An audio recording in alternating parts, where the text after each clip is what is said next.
Welcome back ladies and gentleman, you watching the morning star. एक बार फिर आपको show में खुशामदीद कहते हैं। हम में से 90% लोगों की ज़िंदगी का मकसद सिर्फ शादी करना होता है। हम लोग कभी भी पढ़ रहे होते हैं, कोई काम कर रहे होते हैं, घर वालों की यही जिद होती है, भाई शादी कब होगी यार, शादी होगी तुम्हारी, शादी कैसी चल रही है। शादी अगर ड्रामे के अंदर भी देखें, कुछ जितने भी ड्रामे मैं कर रहा होता हूँ टेलीविज़न पे, उसका जो एंड होता है वो शादी होती है, या जो क्रक्स होता है वो शादी होती है, कोई मसला होता है तो वो शादी में होता है। शादी एक इतना बड़ा हमारे ऊपर क्या कहूँगा, खैर छोड़ें, आप समझ ही गए होंगे। लेकिन शादी एक बहुत बड़ा मकसद है हमारा, हमें तो लगता है एक फरीज़ा भी है।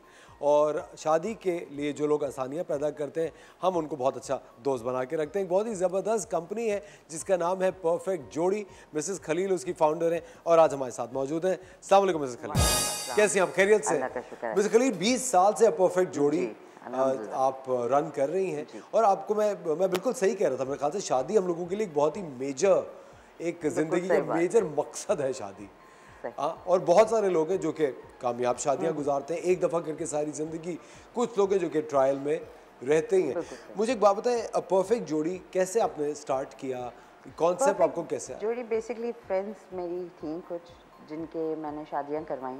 बस वो जो पेरेंट्स ने उनकी जो मुझे दुआएं दी, तो वो बस एक बेसिकली ये करियर नहीं था मेरा, लेकिन मैंने इसको इसी वजह से शुरू किया कि फैमिलीज़ ने जो दुआएं दी, माँ बाप ने जो परेशान थे, इस वजह से फिर मैंने इसको अपना करियर ही बना लिया।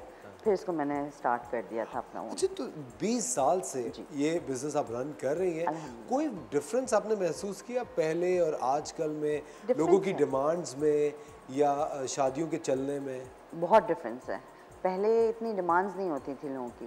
पहले आप सोचें तो लोग सिर्फ तस्वीरों पे देख के लड़की को शादी कर लिया करते थे, लेकिन अब प्रॉपर रिक्वायरमेंट होती है उनकी, प्रॉपर डिमांड्स होती हैं, जैसे एजुकेशन है, लुक्स हैं, एरिया है, कास्ट है, हाइट है, ये सारी चीज़ें, एज है, ये सारी चीज़ें हैं। अब सब चीज़ें उनको परफेक्ट चाहिए। क्या बट मिसेस खलील, क्या यही रिक्वायरमेंट सब लड़की वालों की भी होती है लड़के में? दोनों। पहले नहीं होती? नहीं, पहले इतनी नहीं होती।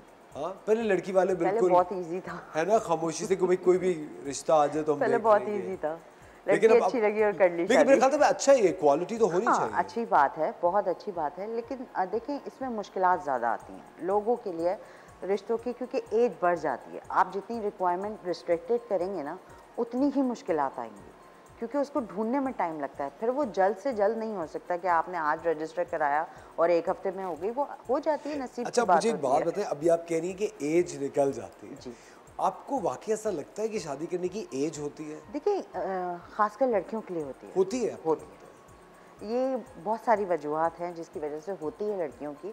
एक सर्टेन एज होती है जिसमें शादी कर लेनी चाहिए। अच्छा, आप अगर वो एज निकल गई, मेरे ख्याल से जो, अच्छा वो सर्टेन एज जो आप कह रही हैं, अब वो निकल गई, तो आपके ख्याल से जिस तरह इमिग्रेशन प्रोसेस होता है दूसरे मुल्क का, वो कहते हैं कि सर्टेन एज लिमिट में अगर आप फॉल नहीं कर रहे तो आप इमिग्रेशन का ख्वाब अब छोड़ दो। बिल्कुल सही है। तो क्या वो एज अगर निकल जाए तो वो खवातीन वो ख्वाब शादी का देखना बंद कर दें? नहीं, ख्वाब देखना बंद नहीं करते हैं, लेकिन जो देखें रिक्वायरमेंट होती है ना, उनको कम करना पड़ता है।